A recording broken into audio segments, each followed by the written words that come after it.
In 2019, Parliament amended the Constitution, Articles 15 and 16, to provide for reservation and other special provisions in favor of economically weaker sections. And that was challenged in the Supreme Court from multiple sides. And the case known as Janhit Abhiyaan versus Union of India. The judgment in that case got delivered earlier today. And the Supreme Court, by a 3-2 verdict, has upheld the Constitution Amendment Act. That is, 3 judges have upheld and 2 shot it down. And that being a constitution bench, it had 5 judges.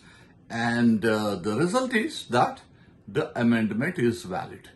So what are the grounds on which the amendment was challenged? All the grounds pertain to the compatibility with the basic structure, that is the basic values of the Constitution, basic provisions, perpetual provisions of the Constitution, which are embedded according to the Supreme Court verdicts from Keshavananda Bharati all the way till now. What's the first objection? That economic basis for reservation is constitutionally impermissible because it violates the basic structure. But that's not a maintainable objection according to the verdict today, because we already use economic criteria for other backward classes to exclude the creamy layer. We already use economic criteria to provide reservation for children who are economically disadvantaged according to the 86th Amendment Act, which has been confirmed by the Supreme Court in Pramati case 2014. And so, economic criteria for reservation are allowed under the Constitution, and we can get further proof from Article 38 that promises economic justice, and also preamble promises economic justice among other dimensions of justice. And the contents of preamble, according to Bommai verdict of 1994, are a part of the basic structure of the Constitution. What's the second objection?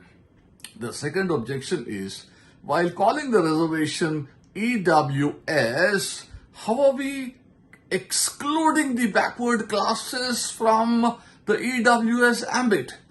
And that has been answered by the majority, saying that some poor among the backward classes are getting reservation, the poor among others are not getting reservation, and this reservation for the EWS for the non-backward classes equalizes. So it doesn't fly in the face of justice, equality, and negative discrimination. It in fact affirms justice, affirms equality, and the classification is reasonable. Thirdly, does it breach the basic criterion, basic feature of 50% limit?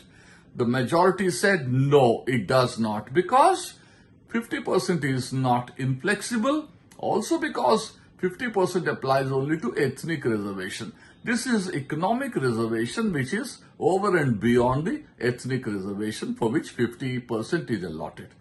The minority view, of course, is that this question is being handled by a larger bench, and so it is sub judice, and also we need to tread cautiously about the 50% because that can otherwise be quite divisive.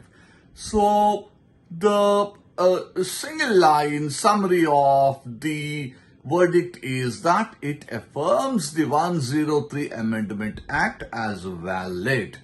And yes, every law has 2 views about it, and this law is no exception. But the dominant view is that this law is valid.